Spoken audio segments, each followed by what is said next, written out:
sans bien sûr oublier le fait qu'il existe une majorité des musulmans de ce pays qui ont un attachement assez, plus ou moins fort à l'islam à travers ces expressions, on va dire, culturelles ou sur ces pratiques qui n'ont pas la force théologique de la prière, par exemple. Bon, l'Aïd est quelque chose d'important, la majorité des musulmans le pratiquent, mais l'Aïd en tant que fête post-Ramadan ou la fête du sacrifice sont d'abord des événements qui sont liés à des actes théologiques beaucoup plus importants comme le pèlerinage ou le jeûne. Et souvent, quand effectivement on n'est pas trop dans la pratique, on accorde une place plus importante aux éléments accessoires. Donc il existe effectivement, pour la majorité des musulmans de France qui ont une pratique religieuse minimaliste jusqu'au, on va dire, aux plus pratiquants, il y a eu un retour vers la foi. En ce qui me concerne, et un bon nombre de ma génération, je connais plusieurs centaines de personnes de ma génération, puisque j'ai eu un parcours associatif assez large, on est dans cette posture d'un retour vers la foi, on va dire, fondé sur une véritable démarche personnelle et sur une appréciation, une compréhension de l'islam fondée sur des lectures qu'on essaye de comprendre à la lumière du contexte à travers des références diverses de théologiens européens ou extérieurs. Donc ça prend une place importante et c'est ce qui m'amène, c'est entre autres ce qui m'a permis, et c'est grâce, je pense, à ce nouveau paradigme que j'ai intégré, c'est-à-dire des clés de lecture qui émanent des sources musulmanes et non pas de ce que l'idéologie dominante peut dire ou ce que une caste d'intellectuels ou de chercheurs ou un mouvement politique dominant dans un secteur. On sait que par exemple sur les questions d'immigration, globalement ceux qui ont la parole, ce sont essentiellement les mouvements plutôt place à gauche ou à l'extrême gauche. Donc ce n'est pas à l'ensemble de ces catégories, à l'ensemble de ces détenteurs de sens ou de ces producteurs de discours, ce n'est pas auprès d'eux que je suis censé prendre ma lecture, mais je dois d'abord la comprendre à travers mes références, qui sont à mon sens plus légitimes, qui sont les références donc issues de la tradition théologique de mes ancêtres et de mes pères. Et au regard effectivement de la réalité musulmane, des concepts musulmans, je ne peux pas nécessairement aboutir aux mêmes conclusions que ce qu'on nous a enseigné, appris et imposé. Je m'inscris plus réellement dans une logique, on va dire, d'un islam conservateur, qui pourrait être réactionnaire pour la sœur Caroline, par exemple, sans aucun problème, mais bien sûr complètement assumé. Mon épouse, à l'extérieur, dans l'espace hors privé, porte un foulard comme beaucoup de jeunes de ma génération, et mes enfants, je leur enseigne effectivement la prière, rêvent d'aller à la Mecque. Oui, je prie 5 fois par jour. Voilà, bien sûr, je suis un vrai mahométan dans le sens le plus classique du terme. Tout le monde semble choqué. C'est assez étrange que tous ceux qui ont l'habitude en coulisses ou d'ailleurs de façon parfaitement assumée, qui ont l'habitude de tirer sur l'ambulance musulmane en France, bizarrement sont, je pense aux Kouchner, je pense aux gens de ce segment-là, oui, sur l'islam, sur ses expressions extérieures, etc. Il est étrange que ce soit les mêmes qui aujourd'hui crient à la honte, parlent de millions de Suisses qui seraient foncièrement des racistes et qui refusent donc la présence de l'islam. Alors que même quand on fouille un peu leur biographie, leur position, etc., on réalise qu'ils ont au contraire tenu et joué des rôles très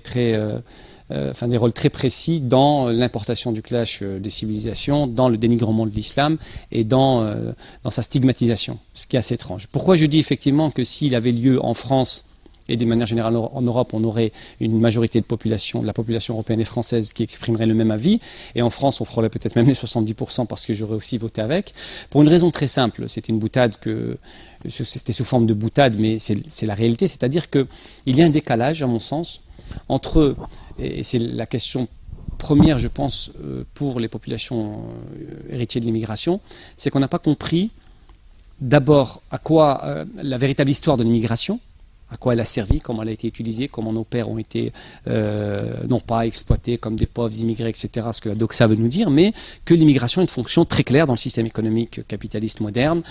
Donc on sait, ça c'est ce qu'on appelle la stratégie du dumping social, donc c'est pour faire baisser les salaires à la baisse, et bon, il y a toute une explication qui est connue sur le sujet. On pourrait d'ailleurs approfondir, mais que souvent les populations issues de l'immigration ne comprennent pas pense que l'immigration vers l'Europe est une épopée.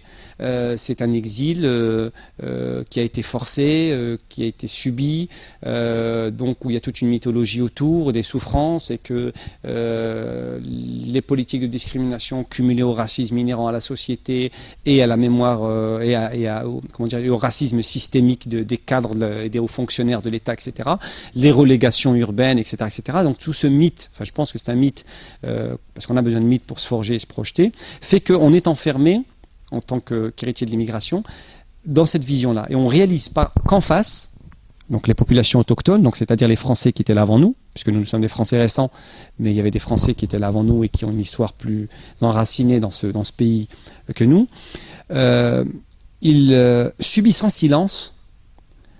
ce discours qui a été construit, parce que quand on parle d'idéologie dominante ou on parle de discours sur l'immigration, c'est une mécanique, c'est-à-dire qu'il y a d'abord, ça commence par une réflexion intellectuelle. Donc un certain nombre de penseurs imaginent des concepts, le multiculturalisme, l'idée que la France serait ontologiquement raciste. Voilà, on sait quel rôle BHL, par exemple, a joué sur ce sujet-là avec ses ouvrages. Donc il y a d'abord une production intellectuelle. Cette production intellectuelle, elle a des porte-voix, c'est-à-dire qu'il y a un certain nombre de personnages qui sont médiatisés et qui élaborent, qui vulgarisent ces concepts, et ensuite un système médiatico-politique à travers des discours, des émissions, une production littéraire, une production cinématographique parfois, relayé ensuite par des mouvements associatifs sur le terrain, qui imposent depuis 40 ans au final une certaine vision qui est la France multiculturelle, c'est en cours de réussite, l'immigration est une chance pour la France, les expressions extérieures de cette immigration, qui sont en vérité des expressions culturelles, traditionnelles, folkloriques de ces dizaines de populations issues d'ensembles géographiques culturellement et religieusement différents de la France, font que finalement les Français subissent ça, comme les Européens, et c'est toujours pareil, c'est comme pour les élections présidentielles, c'est que dans les lieux à la campagne où on a le moins effectivement d'immigrés, qu'on a par exemple peut-être voté le plus pour des partis comme le Front National qui avaient une thématique anti-immigrationniste. C'est assez marrant. Pourquoi ? Parce qu'effectivement c'est la représentation qui joue. Et en l'occurrence en ce qui concerne l'islam, on se berce de cette illusion que ce multiculturalisme fonctionne, que l'immigration, bon, c'est vrai qu'il y a des problèmes, etc., mais que ça va de mieux en mieux, que les musulmans, que l'islam est en train de trouver sa place, puisqu'on a créé un organisme officiel qui va représenter ses intérêts, et que donc naturellement l'apparition des mosquées est un droit, ce qui est effectivement d'un point de vue légal vrai, et on met de côté un certain nombre d'éléments qui sont essentiels à mon sens, c'est-à-dire que en face, nous avons des populations européennes, et en particulier la France, ou les Français, dont l'identité s'est constituée, jusqu'à il y a très peu, en opposition avec ce que pouvait représenter le monde de l'islam. C'est-à-dire que si on remonte très loin, dès l'arrivée de l'islam, 711, les premiers conquérants musulmans traversent les Pyrénées. 732, le mythe de Poitiers, sur lequel il faudrait effectivement faire une longue analyse, mais en tout cas, l'idée de 732 existe.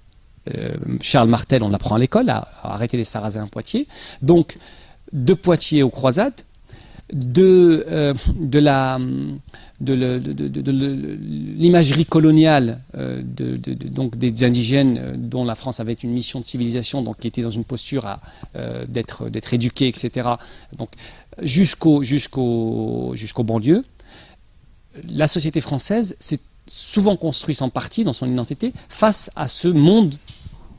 que serait le monde des Sarrasins, puis le monde des indigènes, puis le monde des immigrés. Et ça, c'est un élément objectif. C'est pas parce que on peut dire que c'est pas bien, ça peut être un avis, c'est pas parce que c'est pas bien qu'on doit en faire fi, qu'on dit au nom des droits, parce que nous sommes dans une société égalitaire, etc., c'est comme ça et pas autrement. Effectivement, l'idéologie dominante impose ce discours, la loi la confirme, donc on a le droit d'avoir des lieux de culte, cette population immigrée, elle a un cadre légal, elle existe, ça ne se discute pas. Mais le ressenti, le sentiment d'avoir l'impression dans certains espaces urbains de son pays qu'il y a une substitution de population, c'est une réalité objective. Que c'est bien ou pas bien, c'est pas le débat, c'est la réalité. Que les Français qui ont été conditionnés depuis très très longtemps,